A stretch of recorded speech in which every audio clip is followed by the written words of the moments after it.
Every World Soccer Champs player has one clear goal: world domination. Win every title in every country. It sounds impossible, but we're going to do it. And the journey begins today in South America, more specifically in Colombia. Welcome to the series, Road to World Domination. To make it more challenging, I'm going to play every country on world-class difficulty. And I'll also choose one of the 3 free teams, which are theoretically the worst in the country. In this case, we'll choose Boca Juniors Cali from the Colombian 2nd Division. And as soon as the game started, the first offers arrived, and they're not bad at all. Between the two, we have $600,000 in the budget, and we have $750,000 to spend. The signings will be Paco Yupanqui and Diego Cardenas, which together represent a loss of $500,000. But they are very necessary signings, and planned for the future, since both have very high potential. From a rating of 79 to 99, and they're progressing very quickly, since we have the training level at 9. Because I did this live, the chat asked me to sign Zay Rato, and I couldn't refuse in the first episode. So we spent all the money we had on him.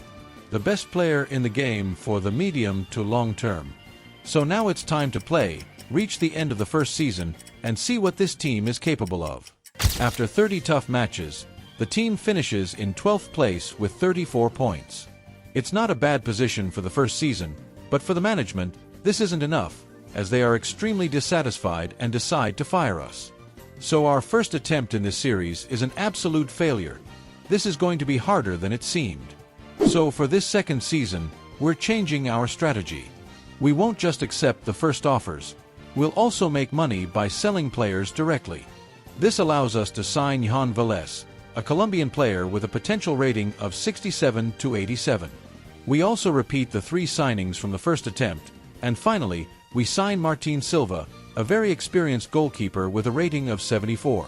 The plan in this first season is to achieve a league position so that the board doesn't fire us and so that our Wonder Kids can progress so that in the second season we can win the title. Because remember, just getting promoted isn't enough. We have to win every title in every league in the game.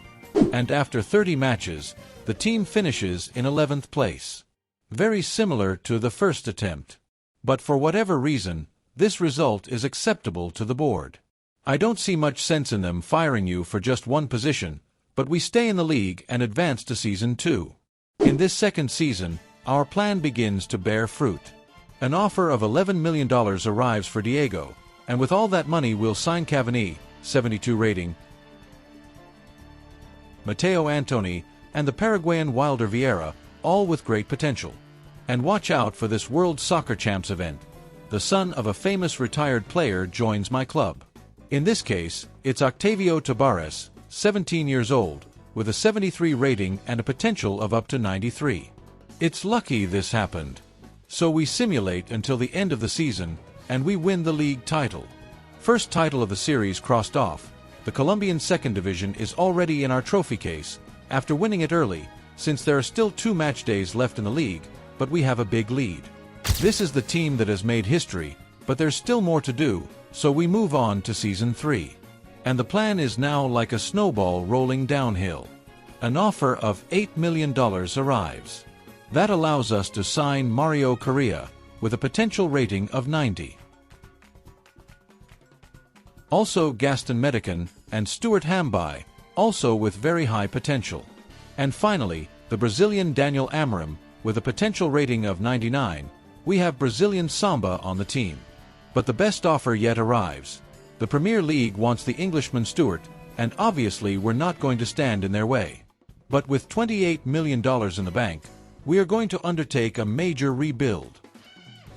We've taken Luis Skelly from the Premier League, and we've also signed the defender Pietro Camuzzo and the Moroccan Murat Wadadi. All of them have very high potential, so we'll improve the training levels so that everyone progresses faster. And this is the team we have, very good for the Colombian 1st Division. So now we just have to see how the team responds and if they are capable of winning the 1st Division and the Colombian Cup. After 38 match days, the team is in 5th place with 71 points, 19 behind the leader, far from competing for the league title. But we did manage to reach the cup final, where on the first occasion Paco Yupanqui put Boca Juniors Cali ahead, and then provided an assist to make it 2-0. But Golden Eagles managed to tie the game with two very difficult goals to defend. And after a couple more chances, the game ends 3-3, leaving everything open for the second leg. At the start of the second leg, Zé Reto puts the team ahead with a fantastic goal. He almost got his second, but the ball hit the post. That goal, however, gives us a narrow victory and makes us cup champions. So all that's left is to win the Colombian First Division, since Colombia doesn't have a Super Cup. So, we move on to the fourth season. Offers come in totaling $17 million, which allows us to bring in Salvatore Anna, an Italian who is at Zé Reto's level or even older. And it seems that many very good Italians emerged in this game, because we signed Michael D'Ambrosio with the same potential as his compatriot. And the team is full of wonder kids who already have a 70 rating and are hungry for titles.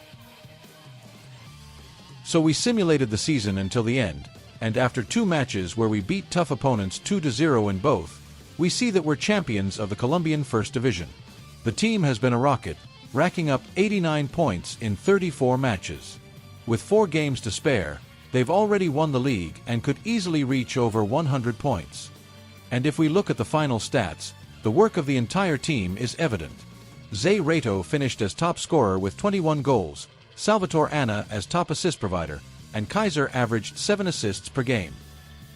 So, we see that the season summary is fantastic, and in this series, you'll see us eliminate ourselves from the cup many times, even if we've already won it or it's not the objective.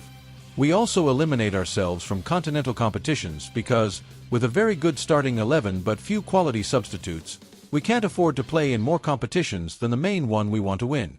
It's incredible to think that just a few seasons ago we were a second division team with a limited budget, and now we dominate the entire country. But this is just the beginning. There are still dozens of leagues to conquer, thousands of kilometers to travel, and many challenges ahead. The dream of world domination has only just begun. And now that Colombia is conquered, it's time to decide our next destination.